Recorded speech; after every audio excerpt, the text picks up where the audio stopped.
Vale. Bueno, pues vamos a dar comienzo a esta segunda charla de investigadoras en óptica, que estamos haciendo un ciclo de charlas intentando dar visibilidad a las investigadoras de cada comité de SED óptica. Y en esta ocasión contamos con Belén Mate, que voy a hacer una pequeña introducción sobre ella. Y seguramente que a alguien igual le llama la curiosidad algo que ha hecho o no y podrá hacerle cualquier pregunta al final de su charla.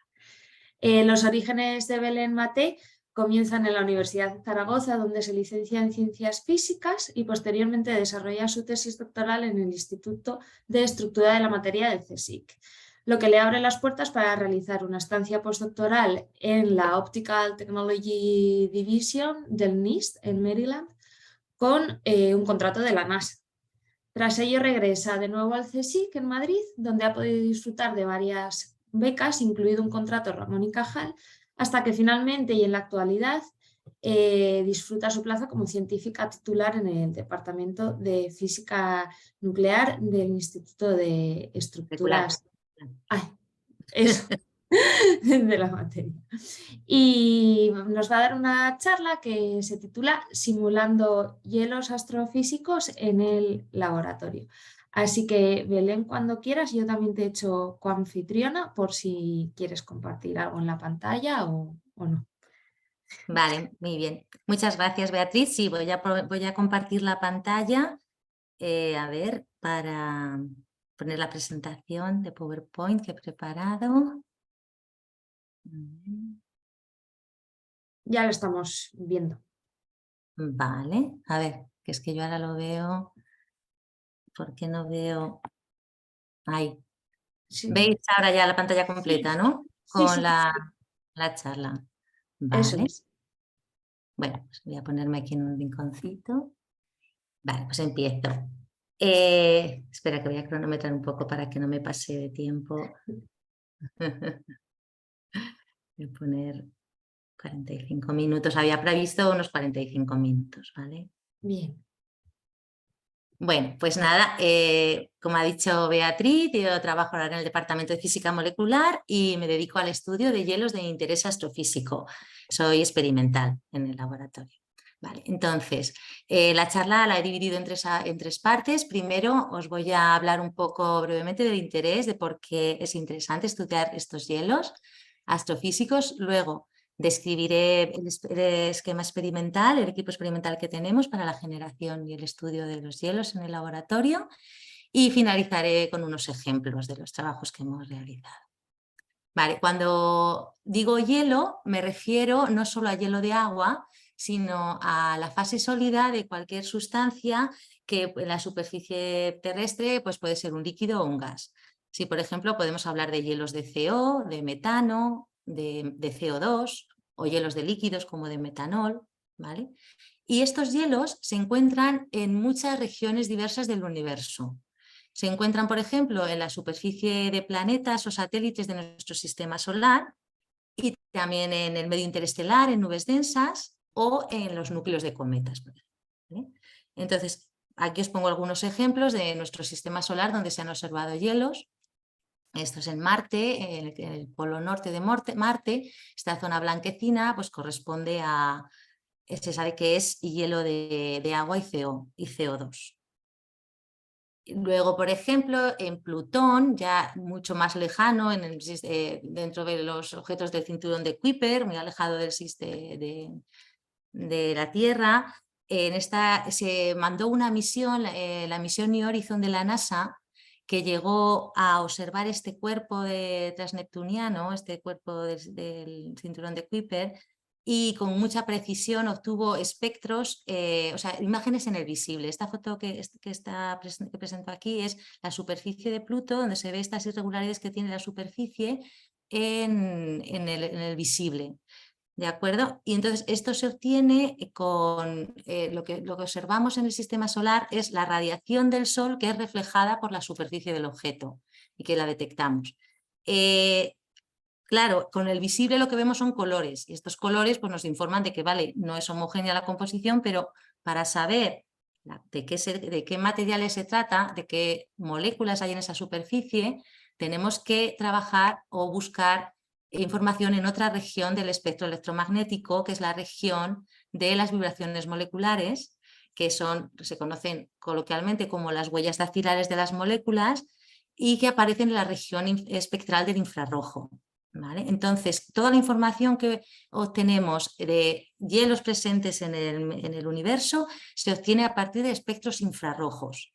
Así, por ejemplo, esto es en la misma misión New Horizon, que aparte del espectrómetro visible, llevaba a bordo otro espectrómetro infrarrojo y registró en estos distintos puntos de la superficie de Pluto estos espectros ya en el rango infrarrojo. Y aquí ya vemos una serie de picos, que son las absorciones, que nos informan de las moléculas que están presentes en esa superficie. En concreto, esto ya os digo que son hielos de metano y de agua. ¿Vale? Que luego veremos más adelante espectros de laboratorio. Luego, por otro lado también, los hielos se encuentran en las nubes densas del medio interestelar. Estas son regiones del medio interestelar donde están compuestas por granos de polvo y gas. Son regiones donde la densidad se dice que es más alta, se llaman densas, pero bueno, la densidad sigue siendo baja en comparación con la Tierra. Tenemos un valor de 10 a la 4 y 10 a la 6 moléculas por centímetro cúbico, y lo que ocurre es que esta densidad de polvo, de granos de polvo, apantalla la radiación ultravioleta del medio interestelar y hace que la temperatura en el interior de las nubes baje mucho, hasta temperaturas del orden de 10 Kelvin, 10-50 Kelvin. Y de esta manera, en estas zonas internas de las nubes densas frías, se condensan en la superficie de los granos moléculas radicales que reaccionan entre sí formando moléculas cada vez más complejas y un manto de hielo. Además, estos mantos de hielo, que son los que nosotros estamos interesados en estudiar, se ha demostrado que catalizan la formación de nuevas moléculas más complejas que luego pasan a la fase gas. Y por eso se cree que estos mantos de hielo son los responsables de la gran riqueza química que se observa en estas nubes en fase gas, donde se han detectado más de 200 moléculas. Son las zonas donde más riqueza química se ha observado fuera de la Tierra. ¿Vale? El interés del estudio de estos hielos en nubes densas tiene una importancia especial porque en las nubes densas es donde se forman las estrellas, son las regiones de formación estelar. Entonces ocurre que estos granos y estos hielos van a evolucionar desde primero se forma, lo que ocurre es que por irregularidades de zonas de más densidad empieza a aparecer lo que es por colapso gravitatorio, lo que se llama un núcleo preestelar, que posteriormente evoluciona a una protoestrella con su disco protoplanetario y finalmente un sistema solar con sus planetas. Y las moléculas que forman estos granos de hielo, estos mantos de hielo, perdón, pueden ser los ingredientes iniciales de los sistemas planetarios finales, de forma que se puede pensar que pueden ser o estar relacionados con el origen de la vida o ingredientes de una química prebiótica. ¿Vale? Eso es una cosa muy interesante del estudio de esta química en los granos. Bueno, volviendo otra vez a cómo se detecta esta información, en el caso del medio interestelar ya no estamos registrando la radiación reflejada por el Sol, sino que lo que observamos es la radiación que proviene de una estrella que está detrás de la nube densa. Esto es una imagen visible de una nube densa que nos informa de que ahí hay una zona donde no es opaca para el visible. Hay estrellas detrás de la nube, pero no las vemos porque no atraviesa la radiación visible. Entonces vemos un agujero negro. Esa es la nube de polvo. Pero en el rango del infrarrojo sí que atraviesa parte de la radiación y esa radiación nos va a traer información de las absorciones que parte de esa radiación la ha absorbido el grano de polvo y el hielo. Este es un ejemplo de un espectro de registrado hacia una nube densa, donde estos picos hacia abajo son las absorciones, donde están absorciones grandes debidas a silicatos. Aquí vemos una de silicatos que componen el grano refractario, y luego hay otros picos que se sabe que son debidos pues, a los componentes mayoritarios de los granos, que son las moléculas de agua. Aquí hay mayoritariamente es agua, pero luego en menor proporción tenemos CO2, CO, metanol, amoníaco y metano.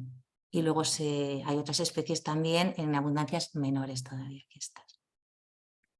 Vale, y bueno, quería hacer aquí una mención especial al James Webb Space Telescope, este telescopio que ha sido recientemente enviado al espacio y que está ahora registrando y recabando espectros de grandísima calidad, porque lleva un espejo que es muchísimo más grande, un espejo primario mucho mayor que lo que se han tenido hasta la fecha, y entonces está especialmente dedicado a registrar espectros en el infrarrojo y va a proporcionar información muy valiosa sobre los hielos en el medio interestelar. En concreto, aquí os presento este espectro, que es el primer espectro de hielos que se ha publicado, de espectros del James Webb, que se publicó en enero de este año en el Nature Astronomy. Y bueno, pues aquí se ve que tiene mucha mayor calidad, pero lo que es destacable de este espectro es que está registrado en una zona. El que os he mostrado antes era en una zona donde ya había una estrella dentro de la nube. Entonces la radiación era mucho más intensa porque estabas registrando desde una nube, desde una estrella dentro de la nube hacia afuera, registrando la señal. Estos son nubes muy densas, muy frías, donde no hay todavía ningún núcleo protoplanetario, ni ninguna protoestrella, ni nada. Entonces la radiación que se viene de las estrellas del fondo es muchísimo más débil. Entonces esto nos informa de estadios, de mantos de hielo en etapas previas a la formación de estrellas. Entonces, el tener esta información y la otra nos va a permitir estudiar un poco la evolución de la formación de los hielos. ¿Vale? Y está aquí nada, incidir una vez más en que los datos de laboratorio son necesarios para la interpretación de las observaciones espaciales, donde comparamos lo que se observa con los espectros registrados en el laboratorio. ¿Vale? Entonces, nosotros en el Instituto de Estudio de la Materia del CSIC lo que tenemos es un laboratorio que llamo Laboratorio de Hielos, donde intentamos generar o reproducir estas condiciones del medio interestelar o de la superficie de planetas del sistema solar. Entonces, para ello necesitamos controlar la presión, la temperatura de forma muy controlada, para controlar también la composición del hielo que generamos. ¿Vale? Entonces, bueno, en cuanto a presión, aquí os doy un poco idea del orden de magnitud de presiones que queremos conseguir. En la superficie terrestre tendríamos la presión atmosférica, que son 1000 milibares, 10 a la 19 moléculas por centímetro cúbico. En la alta atmósfera, pues ya tenemos como 10 a la menos 2 milibares, 5 órdenes de magnitud menos, 10 a la 14 moléculas por centímetro cúbico. Y en las nubes interestelares, donde se forman estos hielos, tenemos densidades ya del orden de 10 a la menos 14 milibares, o sea, más de 14 órdenes de magnitud menos de densidad. ¿Cómo se consiguen estos vacíos? Bueno, pues en los laboratorios, cada vez ha evolucionado más las técnicas de bombeo para conseguir vacíos. Los que nosotros trabajamos en nuestro laboratorio utilizamos las bombas iónicas, con las que llegamos a conseguir lo que se llama ultra alto vacío, que es llegar a 10 a la 10, 10 a la menos 11 milibares, 10 a la menos 10, 10 a la menos 11 milibares. No se llega a simular exactamente el altísimo vacío de las nubes densas, ¿vale? Esto no se consigue en la actualidad, que yo sepa, en ningún laboratorio del mundo, bajar hasta 10 a la menos 14.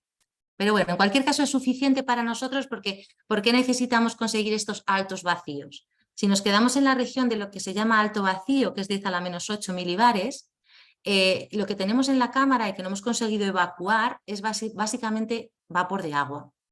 Entonces, 10 a la menos 8 milibares de vapor de agua nos van a generar en 5 minutos una monocapa de agua sobre nuestra superficie fría.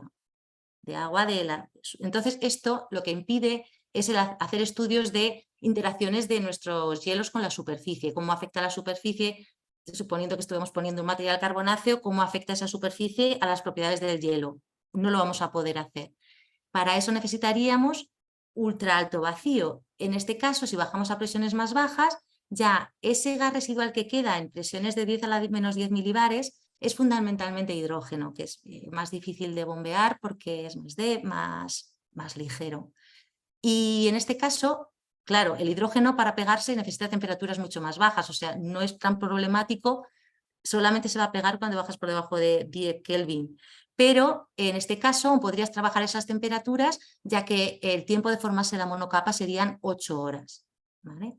Entonces, bueno, según si queremos trabajar con capas de hielo gruesas, trabajar en alto vacío nos va a proporcionar a lo mejor, si queremos tener 500 nanómetros de hielo de metano, vamos a tener unas impurezas en torno al 1 por 1000 de agua, no es tan grave, ¿vale?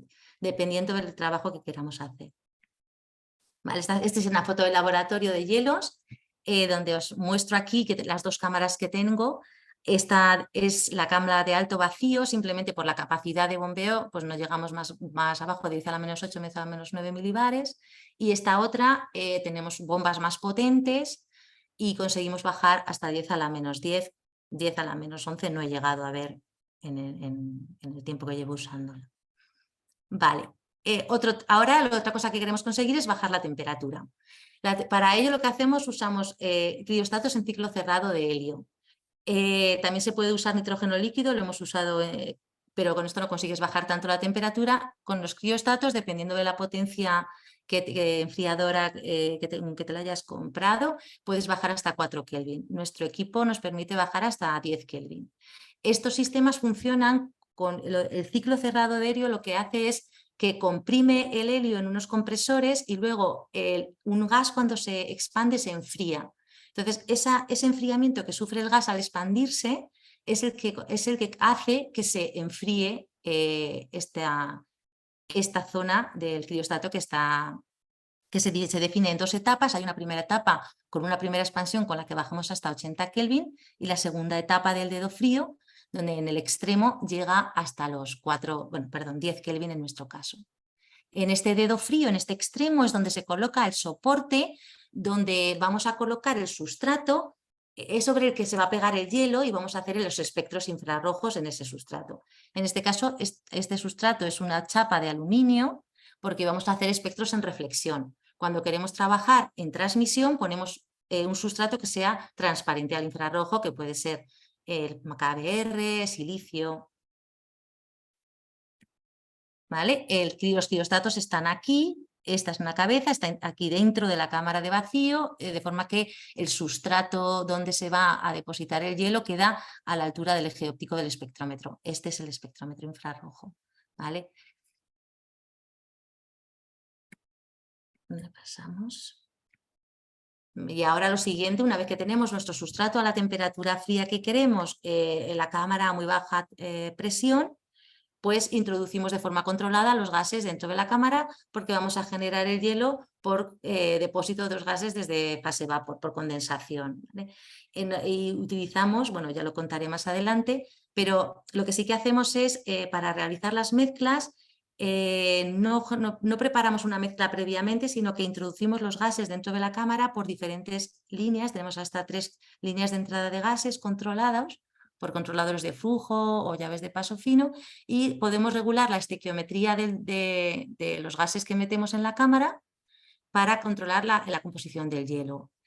También la fase sólida la monitorizamos con el espectro infrarrojo y la fase gas con espectrometría de masas. El hielo, cuando trabajamos de esta manera en transmisión, va a crecer por ambas caras del sustrato transparente al infrarrojo. Este es el espectrómetro, ya os lo he comentado, y si trabajamos en transmisión, pues tendríamos esta configuración. ¿Vale? El espectrómetro que tenemos cubre el rango espectral desde 17.000 centímetros a la -1 hasta 400, que esto es desde el infrarrojo cercano al visible hasta el infrarrojo medio, cubriendo toda la región de las vibraciones moleculares y sobretonos. Lo que no llevamos a ver son vibraciones ya de la red del sólido. Vale, esto es lo que quería comentar antes, me estaba adelantando. Una cosa que es muy, muy bonita y que podemos hacer es controlar un poco las propiedades del hielo, controlando las condiciones de generación, en cuanto a que podemos llenar toda la cámara de gas de forma homogénea, lo que se llama backfilling, o introducir el gas por un capilar dirigido a la superficie fría, dirigido y dejándolo a una distancia muy corta del sustrato frío. Y lo que pasa de esta forma es que se modifica mucho la morfología, la porosidad del hielo que se genera. Cuando tú tienes esta forma de generación, que llamamos el dirigido, que todas las moléculas chocan con la superficie fría en una dirección prácticamente la misma, se genera un hielo compacto, con poca porosidad. Mientras que cuando tienes esta otra técnica del backfilling y las moléculas chocan con la superficie en direcciones muy random, en este caso se forma un hielo mucho más poroso. Y esta propiedad, la porosidad del hielo, es crítica para pues todos los procesos que queramos estudiar luego de química o de reacciones que ocurran en el hielo, porque las moléculas se van a difundir mucho más eficazmente en un hielo poroso. Los radicales y la química, hay mucha más superficie activa para química superficial en el hielo.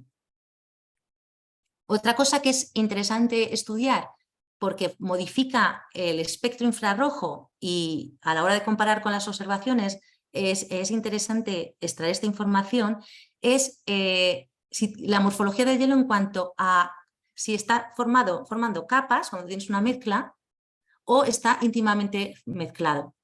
Eso se puede conseguir haciendo un depósito secuencial, donde por ejemplo tienes primero una capa de agua y encima metano, o si introduces los dos gases dentro de la cámara simultáneamente, entonces haces lo que se llama el codepósito.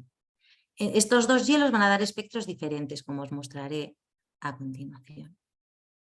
Y bueno, esto es un ejemplo de un espectro de infrarrojo de un hielo de agua, donde se ve que, bueno, las bandas anchas que se pueden asignar, aunque esto es un sólido, los hielos son sólidos moleculares donde las moléculas están unidas débilmente o por puentes de hidrógeno o por fuerzas de Van der Waals. De modo que es posible, se hace una aproximación de la asignación de los modos de vibración del hielo a modos vibracionales de las moléculas que lo componen. Y así tenemos aquí, aunque lo que tendríamos son fonones, yo asigno esta absorción a una vibración que es el stretching, el estiramiento simétrico y asimétrico de la molécula de agua. Esta otra zona de aquí, con una absorción muchísimo más débil, es el bending, el doblamiento de la molécula. Esta otra banda es la libración, que sería una rotación impedida, ya es un modo del sólido, ya no se puede asignar a la vibración molecular. Muy bien, entonces ya paso a la parte de los ejemplos, donde primero os voy a hablar de espectros infrarrojos de hielos de moléculas sencillas, donde el objetivo fundamental aquí es bueno, proporcionar perfiles de las bandas, pero también datos que nos permitan cuantificar el número de moléculas que existen en los hielos que se detectan. Para ello lo que queremos proporcionar son fuerzas de banda y índices de refracción que en nuestro campo nosotros llamamos constantes ópticas en el rango del infrarrojo. ¿Vale? Entonces, bueno, aquí un ejemplo para recordaros, esto era el espectro de la superficie en distintas zonas de la superficie de Plutón, y cómo sabemos que lo que compone esta superficie es básicamente hielo de metano y agua. Aquí hay dos espectros de laboratorio donde se ha variado la proporción de metano y agua, y entonces, bueno, pues estas bandas corresponden al metano, en algunas regiones hay una mayor proporción de metano y en otras hay mucho menos metano y una mayor cantidad de agua. Entonces, comparando con los experimentos, con el laboratorio, con las observaciones, se puede estimar la composición real de la superficie, que también tiene, por cierto, mucho hielo de nitrógeno. Y este es el ejemplo que os decía de cómo el espectro se ve modificado si no es lo mismo tener un espectro de CO2, este en el caso es un hielo de CO2, aquí es puro, como crecería puro sobre un sustrato de silicio, y aquí cuando lo mezclas con agua codepositado o por capas. Entonces, como veis, en el azul del secuencial frente al codepositado, se ven diferencias en la forma de la banda, los desplazamientos, y aquí en rojo indico cómo lo que ocurre cuando calientas el hielo por encima de la temperatura de sublimación del CO2. El CO2 se sublima a 90 Kelvin en nuestras condiciones de vacío. Si estás a 105 Kelvin y tuvieses el hielo de CO2 puro, desaparece completamente el espectro.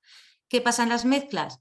Que algo de ese CO2 queda atrapado en el hielo de agua, tanto en el caso del secuencial porque se difunde hacia abajo por los poros, como en el caso del codepositado porque simplemente estaba muy atrapado y no ha podido escapar.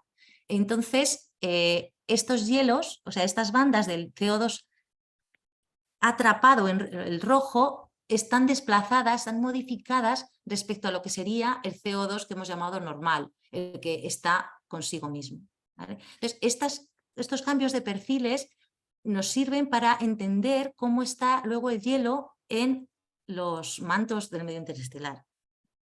Aquí, por ejemplo, es otro ejemplo que os doy de otra cosa curiosa que podemos observar, y es que bandas, esto es un hielo con metano, en la parte inferior metano puro, el azul metano, agua pura, y el rojo una mezcla de metano y agua al 3% de metano en agua. Y entonces, lo que vemos, ampliamos esta zona aquí, es que tenemos una banda que aparece, un pico a 2.900 centímetros a la -1, que aparece en la mezcla de hielo de metano y agua, que no está en el hielo de metano puro, y que sabemos por Raman que esta frecuencia es la vibración del el estiramiento simétrico de la molécula de metano. Esta vibración es inactiva porque no genera momento dipolar. Entonces, en el espectro del metano puro no vemos esa absorción infrarroja. Pero cuando está dentro de la matriz de agua, de alguna manera la molécula de metano se distorsiona, pierde su simetría y esa molécula se hace activa. Esto es muy interesante porque nos permite, aquí os he puesto el ejemplo del metano porque es un caso que nosotros hemos estudiado en el laboratorio, pero es la forma en la que se detecta el hielo de nitrógeno.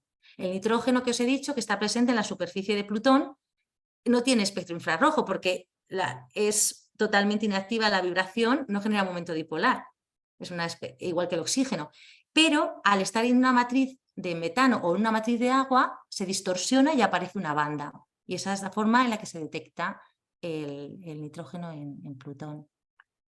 Aquí os pongo otro ejemplo donde es más de lo mismo, tenemos cómo se modifican las bandas del metano y el etileno.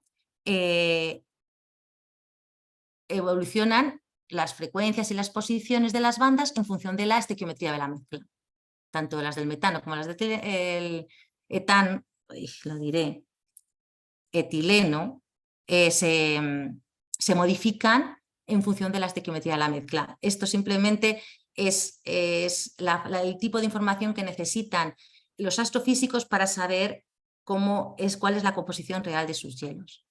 Aquí os pongo un ejemplo publicado real de un trabajo donde se ha visto esta banda que corresponde al bending del CO2 registrado en mantos de hielo del en nubes densas del medio interestelar, en 8 nubes distintas. Y cómo se ve que el perfil de la banda del CO2 es completamente o muy diferente en unos objetos que en otros, o sea, en unas nubes que en otras. Y cómo se explica que estas modificaciones son debidas a las distintas mezclas de hielos que existen en cada caso. Lo que es las bandas rojas corresponden a mezclas de CO2 con agua, pero cuando el CO2 lo mezclas con CO, tendrías el perfil negro. Y si lo mezclas si lo dejas el CO2 puro cristalino, es el amarillo. Si lo mezclas con metanol, es el azul. Entonces, esto lo que te va diciendo es que en el hielo no está formado por una capa, no está formado por una capa completamente mezclada, codepositada de hielo de CO2 y agua, sino que a lo mejor hay una zona que tiene eso y luego hay una capa donde el CO2 está mezclado con CO. Luego hay otra zona donde está el CO2 puro. Y todo esto, esta información de la posición, la forma, las fases y la morfología nos informa de la historia, nos da pistas sobre la historia de formación del hielo en esas regiones, su evolución. ¿vale? Otra cosa que también es importante y hay que tener en cuenta es que los granos, y lo mismo si estás en la superficie de cuerpos del sistema solar, el espectro, como ya os habréis dado cuenta en el de Pluto, no es igual que el del laboratorio porque no solo hay absorción, hay también efectos de scattering, debido a que lo que estamos registrando son espectros de un manto de hielo que recubre un material refractario cuya morfología puede ser, pues por ejemplo, en este artículo reciente, lo que hicieron es jugar con distintas morfologías, donde esto es una mezcla de granos pequeñitos, aquí tienes granos más grandes con manto más grueso, y cómo la suma de la absorción más el scattering que producen estos distintos sistemas nos va a simular bien todo el perfil que vemos de absorción de esas nubes densas. ¿Vale? Para hacer estas simulaciones, para hacer estas simulaciones lo que se necesitan no es el espectro de absorción, un espectro de absorbancia, no. Necesitan las constantes ópticas para poder meterlas en los modelos de dispersión. Y entonces nosotros en el laboratorio también hacemos el trabajo de determinar las constantes ópticas. Para eso, aparte del espectro, necesitamos conocer el espesor de la capa de hielo y lo que hacemos es que durante el proceso de generación de crecimiento del hielo, simultáneamente medimos las interferencias de un láser de helio-neón que incide sobre la superficie del hielo y conforme va creciendo el hielo va haciendo unos máximos mínimos de interferencia. Y de esta forma medimos el espesor. A partir del espectro de absorbancia y del espesor, usando la ley de Lambert-Beer y luego las relaciones entre el valor de la N y la K que proporcionan las Kramers-Kronig, es posible obtener las constantes ópticas. ¿Vale? Esto lo hemos hecho para estos hielos de metano y etanol. Y también para el metanol, que esta molécula, o sea, este hielo es muy importante porque este hielo sí que se ha detectado, es bastante abundante en el medio interestelar y tiene unos cambios de fase que cambian bastante su estructura, en torno a 120, 130 Kelvin. Y entonces hemos registrado los espectros en todos los rangos de temperatura, desde el amorfo a 20 Kelvin hasta los cristalinos y en todos sus... en el rango espectral del infrarrojo medio. ¿Vale?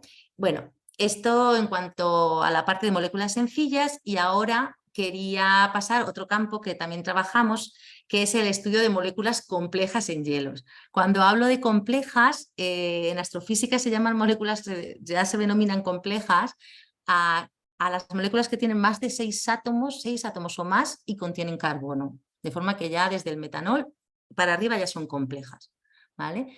Y en concreto, pues estudiamos hace unos años el isocianato de metilo.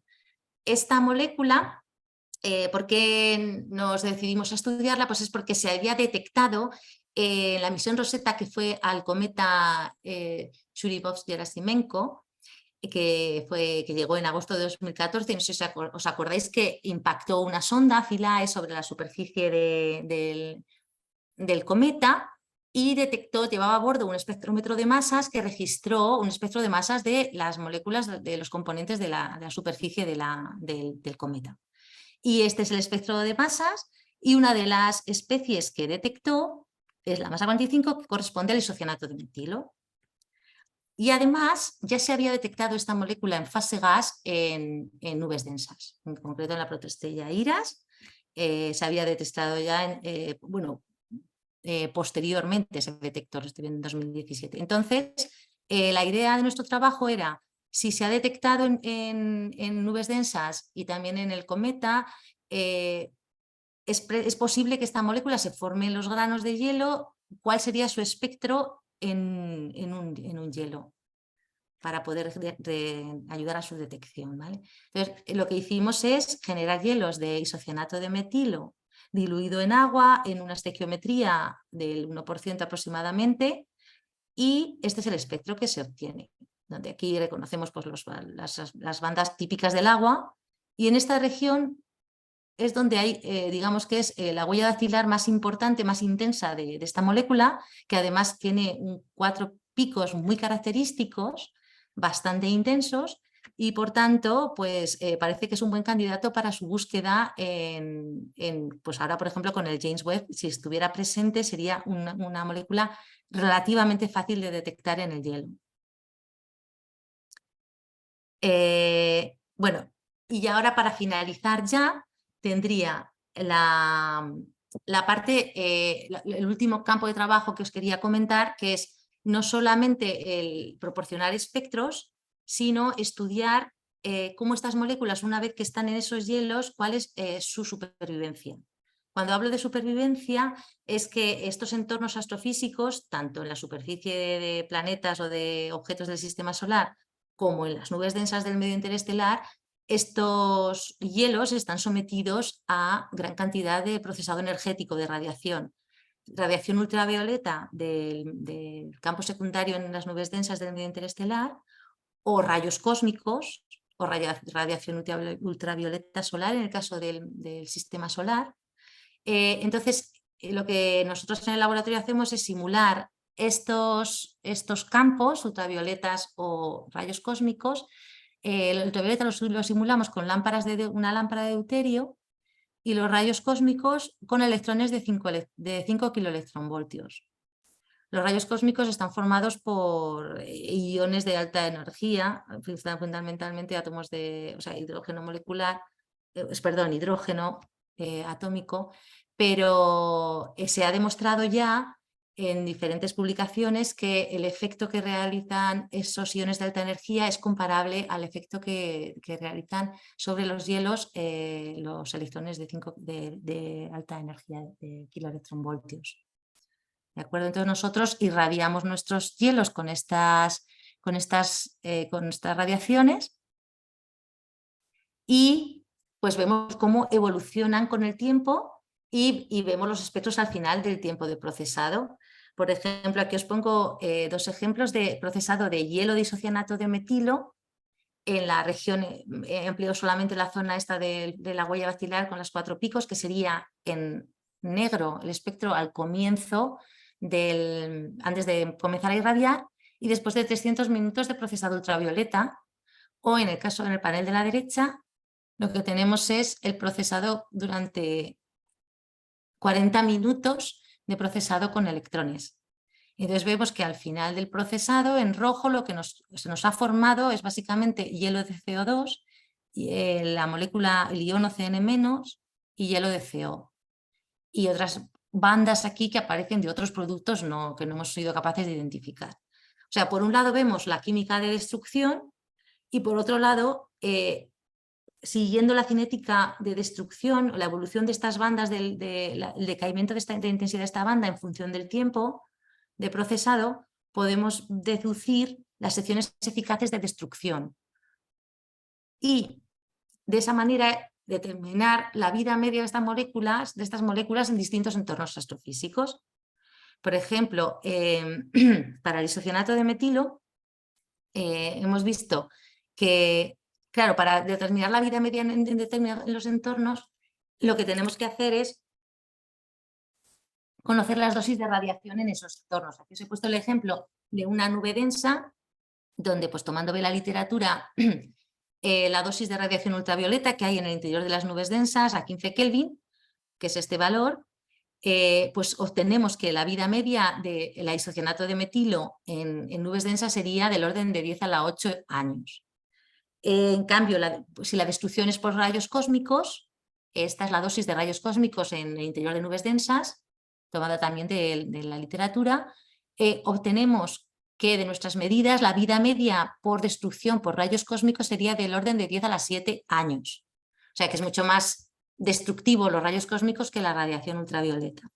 Y entonces concluimos que las vidas medias obtenidas a través de estas de nuestros experimentos, parece que dicen que el isocianato de metilo sería destruido principalmente por rayos cósmicos, pero que llegaría a subir, aún destruyéndose a esta velocidad, parece que llegaría a sobrevivir hasta el colapso gravitatorio de la nube, ya que las vidas medias, que os pongo aquí en esta segunda columna, las vidas medias de las nubes densas son del orden de 3 a la 17 años, perdón, de 10 a las 7 años, de forma que son del mismo orden del tiempo de supervivencia de esta especie. O sea que el isocianato de metilo podría ser un candidato a sobrevivir al colapso gravitatorio y a la formación de un disco protoplanetario. Bueno, y con esto termino la charla, donde aquí quería agradecer a mis colaboradores, a mis compañeros de departamento y a los antiguos miembros del departamento, y a todos, a vosotros, muchas gracias por escuchar. Pues muchas gracias, Nada. Bele. La verdad es que ha sido muy interesante y fíjate que yo no soy de este área, pero ha sido muy interesante. No sé si alguien tiene alguna pregunta. Si alguien se anima, puede... Ah, mira, Verónica acaba de hacer una pregunta. Dice, si la radiación infrarroja con la que ilumináis necesita algunas condiciones particulares de intensidad para poder obtener datos. ¿Es similar a lo que recibe la nube interestelar? No tenemos grandes problemas de sensibilidad. A ver, el problema que hay con la radiación interestelar y con las observaciones astrofísicas en cuanto a la cantidad de radiación ultravioleta y la absorción es que se produzcan saturaciones, que en muchos casos las hay. Entonces no puedes obtener los espectros que observas, tienen algunas bandas, sobre todo con el agua y el CO2, que son los más abundantes, que están saturadas. Y entonces pues no puedes cuantificar la cantidad de esas especies que tienes. A nivel experimental pues hay que hacer también una cosa equivalente. No tener cuidado de que tus espectros o tus hielos no tengan un número de moléculas demasiado alto para que no se produzca saturación. Nosotros, eso estoy hablando de cuando hablas de hielos de especies sencillas. La sensibilidad es muy alta, no estamos como en fase gas, entonces no tenemos ningún problema de intensidad de radiación, más al contrario de no producir saturación de la señal. Capas suficientemente gruesas para poder medir espesores, para poder tener un bulk, un hielo que no tenga efectos de superficie, pero el problema es no tener saturación. Y cuando tienes el caso de las moléculas complejas, donde las diluyes mucho, ahí no puedes, no tienes problema porque se te saturen las bandas del agua o del CO, porque estás buscando tu especie minoritaria, pero al estar tan diluida, las absorciones siempre son muy difíciles de ver en cuanto a que se ensanchan en el hielo. Es difícil la detección por otros motivos que no tienen que ver con la sensibilidad, o sea, la intensidad de tu fuente de radiación. Y ahora que habéis hablado también un poco de los gases y las moléculas y demás, para los gases has dicho que hacéis la mezcla directamente sobre esa placa de silicio o según lo que vayáis. Y las mezclas las hacéis en función de algún tipo de base científica. O sea, me refiero, ¿estáis intentando simular ya gases de nubes concretas y demás? Sí, esto es muy interesante, porque es precisamente lo que queremos hacer ahora. A ver, en un pasado, o lo que yo os he mostrado, por ejemplo, los trabajos que hemos hecho con metano, eran un poco de todo. O sea, vamos a hacer una base de datos.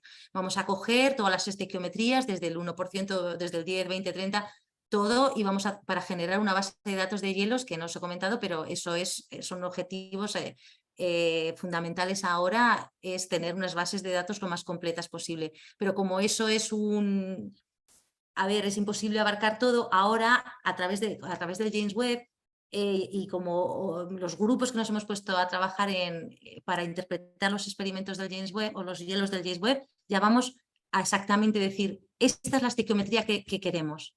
Estos justos, porque no son ya hielos binarios de hielo de agua y CO2 y metano, no, es que quieres meter 5 cosas, quieres meter 6 cosas, entonces ya la estequiometría es muy dirigida, basándonos un poco en lo que sabemos ya y lo que creemos que puede dar lugar a las bandas que estamos viendo, ¿sabes?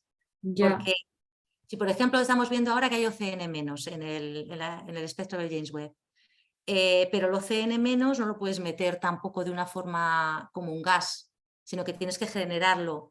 a través de mezclas. Entonces hay que jugar con todas las otras especies que te van a dar lugar al OCN- para llegar a una estequiometría que te clave el espectro del James Webb. O sea que sí, es un... Ahora ya mucho más dirigido. Sí, sí, te has tenido que pasar un poco al lado de la química.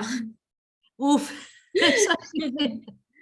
Sí, sí, sí, y para la parte de la interpretación de la destrucción de estas moléculas, mucho, Sí, sí. sí. Sí. Pues Verónica creo que quiere seguir un poco con su pregunta y dice si ese ensanchamiento es debido al agotamiento o de depletion de las moléculas. Al depletion se refiere a que se arranquen de la superficie. Pues no Perdón. lo sé, Vero, nos lo tendrás que decir tú. Sí. Es que no Hola, sé. sí, Hola. perdona, es que en los experimentos que yo hacía, había veces que en los que precisamente cuando, digamos, tenías una sensibilidad muy alta precisamente a esa molécula o ese átomo que estamos interrogando, había un momento en el que, digamos, saturabas el nivel y entonces los espectros empezaban a ensancharse. Entonces eso me refería un poco con no tanto a que arranques físicamente la sustancia del sustrato, sino que, digamos, esa sensibilidad te lleve a que se te agote el nivel molecular que estás. Exacto, exacto, exacto. Eso es lo que pasa en los observacionales. Eso es lo que pasa en los observacionales. En los de laboratorio no, porque ya procuramos que no pase. Pero en los observacionales pasa eso, que tienes ahí ya una pérdida de información por saturación de esa pérdida de Vale, presión. Sí, sí, sí, sí. vale, genial, gracias. Claro. Yo tengo otra pregunta. He visto que las mediciones las hacéis con el espectro de infrarrojo, con un espectrómetro de infrarrojo, que es el FETIR de Bruker, ¿no? Es que Sí, nosotros tenemos el mismo en el laboratorio, pero lo sí. utilizamos de una manera diferente. También hacemos medidas en infrarrojo, pero las hacemos a través de un objetivo de microscopio. Sin embargo, vosotros, ¿dónde metéis la muestra? Porque no podéis meterla dentro de lo que viene siendo. No, exacto, es una configuración externa. Tienes que, o comprar, Bruker lo proporciona y tú le tienes que decir las condiciones o te la haces casera como lo he hecho yo en los dos casos nuestros. Simplemente sacas la radiación por una de las ventanas que tiene el espectrómetro, tiene right exit, yo uso una y otra que es la left, tiene todavía una más. Entonces con un espejo interno que tú puedes mover de forma automática con software, te desvía el rayo de la radiación para que salga por esa ventana. Y luego tú ya focalizas esa radiación en el centro de tu cámara, de la cámara de vacío que tengo, porque también dentro he puesto un espejo parabólico que me lo focaliza y luego tengo otro espejo. O sea, es un sistema óptico para el infrarrojo para focalizar en el detector que están en las cajas estas. Mira, os voy a enseñar ahora la imagen otra vez. En estas, claro, o sea, a ver, que es que ahora me tapo yo misma. Yo te veo, ¿eh? O sea, Ya, pero es que yo no veo la... Vale, bueno, aquí en este lo podéis ver en el... Y es que esta es la que os quería mostrar. Este es el camino, aquí dentro hay un espejo, focaliza en el interior de esta cámara, sí. que está el sustrato y el hielo, luego sale la radiación, aquí hay otro espejo y el detector. ¿Vale? Y lo mismo por este otro lado, o sea, tienes que introducir dentro del espectrómetro una serie de espejos que son móviles por software y entonces puedes decidir por qué ventana te sale la radiación. Pues el hacer el alineamiento de eso tiene que Sí, ser una fiesta. No, ¿sabéis lo que es la parte más delicada en estos montajes? Bueno, más delicada, de las que yo llamo la atención cuando uno quiere pensar en hacerlo, es todas las ventanas. O sea, no puedes evitar la presencia de ventanas. Entonces, en el caso de la cámara de vacío, esta, la de alto, las ventanas son de fluoruro de KBr. Entonces, el KBr tiene una absorción muy baja para el infrarrojo, pero es higroscópico, es un material muy blando y no hay ventanas comerciales de KBr para trabajar en ultra alto vacío. Entonces, en esta cámara tengo ventanas de seleniuro de zinc y, Sí, y pierdo mucha señal. Aquí ya, tengo, porque el seleniuro de zinc absorbe casi un 30% del infrarrojo. claro. Entonces, esa es la parte, digamos, porque el enfoque, pues al final lo haces una vez, no es una cosa que estés perdiendo el enfoque cada vez. Lo haces cuando montas el equipo y con suerte no se te mueve. Pero en esta cámara de ultra alto vacío hay que diseñar algún tipo de montaje o algo que permita que otros laboratorios lo tienen, un sistema de vacío dentro de la propia ventana para que no haya diferencia de ultra alto vacío a presión atmosférica. Entonces, eso es lo más complicado, digamos, en estos montajes. No sé si alguien más tiene alguna otra pregunta. En el chat de momento no he puesto nada. Yo sí que tengo una última pregunta. Bueno, tengo muchas, sí, pero por no alargarnos. ¿Cuánto tardas en montar un experimento hasta que haces el vacío, alcanzas las temperaturas deseadas y demás? Porque tiene que llevar tiempo. Sí, a ver, es sobre todo, pero es una cuestión de, lo que más cuesta es enfriar. Los criostatos estos no es un frío de enciendo y ya está, 10 Kelvin. Dependiendo del equipo, el viejo, el criostato viejo, el criostato, el ciclo cerrado de helio, el que tiene menos potencia, le cuesta casi 3 horas bajar a 10 Kelvin. ¿Vale? El otro baja en 1 hora, está el nuevo, que tengo ahora montado aquí, que no está en la foto, Sí. tarda 1 hora, ¿vale? Y luego, bueno, eso es en cuanto a temperatura por la mañana cuando enciendes, pero luego está el problema en las presiones. Cuando haces los experimentos en la cámara de alto vacío, muchas veces cuando hacemos los procesados, por ejemplo, se quedan residuos. Entonces tienes que abrir para limpiar y una vez que abres la cámara, volver otra vez a conseguir buen vacío puede llevar, pues normalmente lo haces un viernes para que el lunes puedas trabajar y si no, pues son 3-4 días lo que necesitas. En la del vacío malo, digamos. En esta otra, claro, hay que esperar muchísimo más tiempo, del orden de unas semanas si quieres tenerlo bien. Lo que pasa que, bueno, tampoco, lo que me pasa en esta es que tampoco siempre necesito tener tan buen vacío, depende de lo que quieras hacer. Pero sí, y luego una vez que tienes conseguido el vacío, si no trabajas con gases sucios, los espectros se hacen muy rápido, la generación del hielo te puede llevar 1 hora, depende del tipo de mezcla que quieras hacer. Ahora, por ejemplo, estábamos trabajando con fosfina, que está muy diluida en helio porque es peligrosa, y entonces a lo mejor pues ahí para crecer capas un poco gruesas tienes que estar un par de horas si quieres una capa gorda. Pero si no, los experimentos pues puedes hacer perfectamente el experimento en una mañana. Otra cosa es que te equivoques y entonces dices, vaya, ha quedado la estequiometría, no me gusta la estequiometría, quiero menos agua y hay que desorberlo y volver a enfriar, porque para desorber el agua tienes que subir por encima de 200 Kelvin. Sí. Entonces calientas, que te lleva, y luego tras otra hora y pico para bajar, ¿sabes? O sea, eso... Claro. Eso es lo que lleva a lo mejor más rato, pero bueno, no son experimentos para nada comparados con otros que conozco, no son para nada latosos, o sea, son bastante agradecidos. Sí. Pues muchas gracias, Belén. Si nadie más tiene preguntas, que de momento nadie nos ha escrito, podemos dejarla aquí y agradecerte mucho por tu colaboración y abrirnos este mundo nuevo hacia los hielos interestelares. Pues os quería daros las gracias a vosotras por organizar este ciclo de seminarios que están muy, muy bien pensados, yo creo, estos webinarios, y al Comité de Espectroscopía por proponerme y nada, un placer. Vale, pues muchas gracias. Gracias, adiós. Adiós.